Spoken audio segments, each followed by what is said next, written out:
warahmatullahi wabarakatuh. Perkenalkan, nama saya Rizka Listiani, NIM 19101001 dari kelas S1 TT7A dari kelompok 7. Assalamualaikum warahmatullahi wabarakatuh. Perkenalkan, nama saya Mafana Nur Hamidah, NIM 19101021, kelas S1 TT07A. Perkenalkan, nama saya Habib Hidayat dengan NIM 19101028.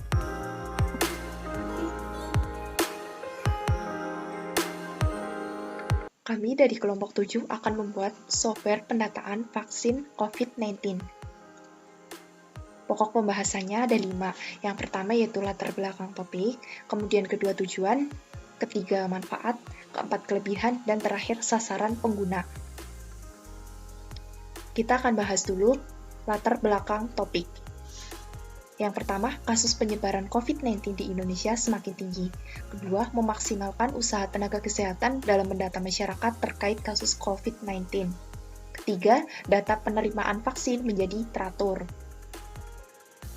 Sebelumnya kita akan membahas sedikit materinya. COVID-19 adalah penyakit yang disebabkan oleh virus Serivirus Acute Respiratory Syndrome Coronavirus 2 atau SARS-CoV-2. COVID-19 dapat menyebabkan gangguan sistem pernapasan, mulai dari gejala yang ringan seperti flu hingga infeksi paru-paru seperti pneumonia. Kasus ini diduga berkaitan dengan pasar hewan Huanan di Wuhan yang menjual berbagai jenis daging binatang, termasuk yang tidak biasa dikonsumsi. Virus ini membuat warga dunia panik. Di Indonesia sendiri, penyebaran angka COVID-19 semakin tinggi dan menyebabkan kematian yang cukup tinggi pula. Maka, untuk mencegah penularan virus corona, pemerintah memberikan vaksin pada masyarakat. Untuk memudahkan penerimaan vaksin secara merata atau menyeluruh, dan untuk membantu pihak kesehatan, kami berencana untuk membuat software pendeteksi untuk membedakan atau mengelompokkan masyarakat yang telah mendapatkan vaksin dan masyarakat yang belum mendapatkan vaksin dengan cara mendata setiap masyarakat. Tujuannya yaitu ada 3. Yang pertama, untuk mempermudah pendataan pemberian vaksin COVID-19. Kedua, untuk mengetahui dan mengelompokkan masyarakat yang telah mendapat vaksin dan yang belum mendapat vaksin. Ketiga, yaitu untuk memeratakan pemberian vaksin COVID-19. Kemudian, ada manfaatnya. Yang pertama, agar pendataan dapat dilakukan secara merata dan menyeluruh. Kedua, agar tidak terjadi kesalahan dalam proses pendataan. Dan yang terakhir yaitu agar tenaga kesehatan lebih mudah mengelompokkan masyarakat dalam penerimaan vaksin. Adapun kelebihan-kelebihannya yaitu mempercepat proses pendataan, menghemat tenaga dan waktu bagi operatornya, serta data akan tetap tersimpan otomatis sehingga data tidak akan rusak atau data tidak akan hilang. Sasaran penggunanya yaitu ada pegawai tenaga kesehatan di rumah sakit, puskesmas, dan yang lainnya. Kemudian ada pegawai di instansi pemerintahan, serta semua tempat yang menyediakan pemberian vaksin virus COVID-19 tersebut. Kita lanjutkan untuk demo program dari pendataan vaksin COVID-19. Nah, untuk tampilan awal sendiri, kita akan memasukkan data berupa tanggal, kemudian bulan dan tahun. Kemudian untuk nama saya isi sendiri, kemudian umur dan nik. Nah, di sini kita akan mendapatkan tampilan seperti ini. Berdasarkan data yang sudah kita isi, kemudian kita akan memilih menu di bawah ini. Yang pertama, kita akan melihat apakah pasien ini terkena gejala COVID atau tidak, karena syarat untuk mendapatkan vaksin sendiri yaitu pasien harus sehat dan tidak terkena COVID. Oke, kita perlu pilih nomor 1. Demam tinggi dan sakit kepala. Tidak.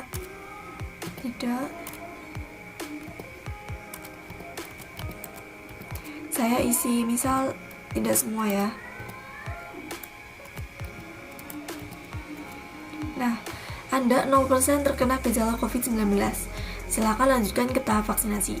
Nah, jadi di sini jika kita 0% terkena gejala COVID-19, kita dapat melakukan vaksinasi.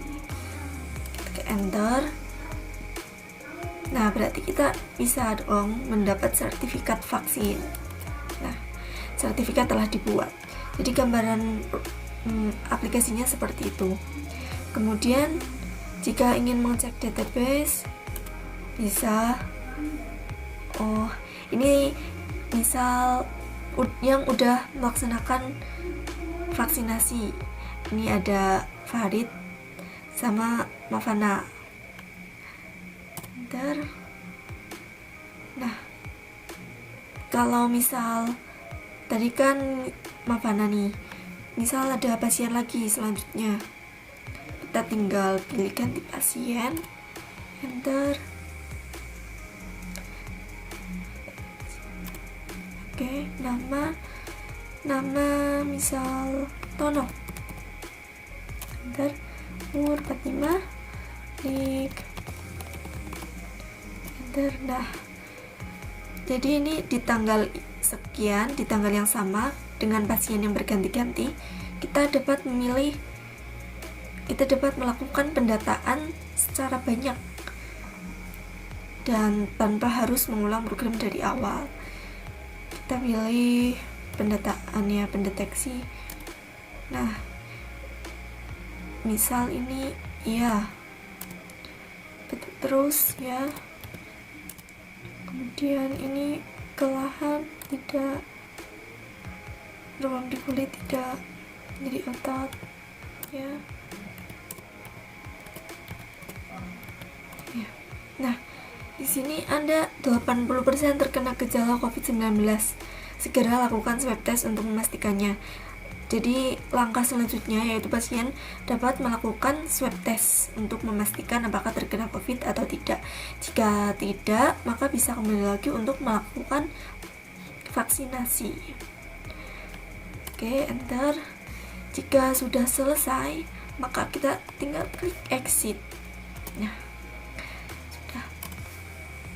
Jadi sekian demo program dari kelompok kami, akan dilanjutkan oleh Hafid.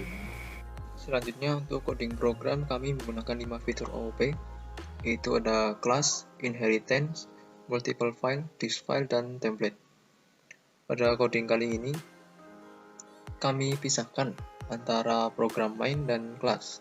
Program main kita simpan di main.cpp, sedangkan untuk kelas-kelasnya kita simpan pada header bernama class.h. Ini merupakan salah satu fitur dari OOP, yaitu multiple file, di mana program bisa dibagi menjadi header dan program utama. Untuk memanggil headernya, kita menggunakan ini baris kelima ini, yaitu include class.h, yang mana class.h ini adalah nama file headernya. Lalu pada isi headernya, itu seperti yang dijelaskan tadi, isinya adalah kelas-kelas. Yang pertama di sini ada kelas induknya bernama in-out-data. Pada kelas ini terdapat konstruktor yang berfungsi untuk menginputkan data, kemudian ada fungsi outputnya, output data, kemudian ada output kecil, output small, ini digunakan untuk mengoutputkan nama dan nick-nya saja. Kemudian di sini di fungsi cetak data ini terdapat fitur OOP selanjutnya yang kami gunakan, yaitu disk file. Di sini fiturnya adalah untuk membuat file atau membuat data dengan nama file cetak dan tipe datanya .txt. Format datanya bisa dilihat pada ini baris 36 ya. Nanti akan keluar pada cetak.txt tertulis sini sampai sini. Lalu yang selanjutnya kelas yang kedua. Kelas yang kedua ini merupakan kelas turunan dari kelas induknya. Dan ini merupakan fitur selanjutnya dari OOP, yaitu inheritance. Setelah kelas multiple file, kemudian inheritance. Di kelas turunan ini terdapat beberapa fungsi ya, dua. Terus yang pertama ini adalah fungsi pertanyaan, yang kedua ada fungsi hasil. Pada fungsi hasil ini diterapkan juga fitur OOP selanjutnya, itu template di sini. Di sini adalah pendeklarasian templatenya, di mana Y pilih Y, N ini merupakan variabel. Lalu jika inputan N ini, nilai N ini sama dengan 1, nanti akan dikembalikan menjadi 10, di return menjadi 10. Dan selain 1, di return ke 0. Lalu template ini, nama pilih ini, dipanggil pada fungsi hasil, yaitu di sini. Pilih merupakan templatenya, nama templatenya tadi. Kemudian pil 1, pil 2, pil 3 nantinya pil 1 ini di template merupakan N sebagai nilai N. Dan pil 1, 2, 3, 4 dan seterusnya ini merupakan inputan dari fungsi pertanyaan ini tadi. Dimana jika 1 sama dengan ya dan 2 sama dengan tidak. Lalu setelah di-returnkan, kemudian dijumlahkan semua pilihan-pilihan tadi dan di-outputkan menjadi jumpil, variabel jumpil di sini. Lalu untuk selanjutnya, fitur selanjutnya yang kami gunakan yaitu disfile juga, dan yang ini adalah untuk menginput dan outputkan objek. Di sini fstream_file digunakan untuk create input, untuk membuat input/output file. Dan input/output objek tadi itu dimulai dari sini, fstream_file ini, kemudian file.open. Nah, file.open ini difungsikan untuk membuka file database.dat jika terdapat filenya, jika tidak maka akan dibuatkan otomatis. Kenapa menggunakan open? Karena jika menggunakan write biasa atau write, maka data akan tertimpa. Database.dat ini akan tertimpa dengan inputan yang baru, sedangkan jika menggunakan open, data tidak ditimpa, melainkan melanjutkan dari akhir isi data tersebut. Karena di sini terdapat ios.2.2 app. Lalu untuk selanjutnya, nah di sini file write. Di sini adalah untuk menuliskan atau membuat datanya diambil dari objek person ini. Oh ya, sebelumnya person ini merupakan objek dari kelas pendeteksi, yang mana pendeteksi ini merupakan kelas turunan dari kelas induknya yaitu in_out_data. Terus file write mengambil data-data dari objek person, yang mana nanti ada nama, nick, dan umur.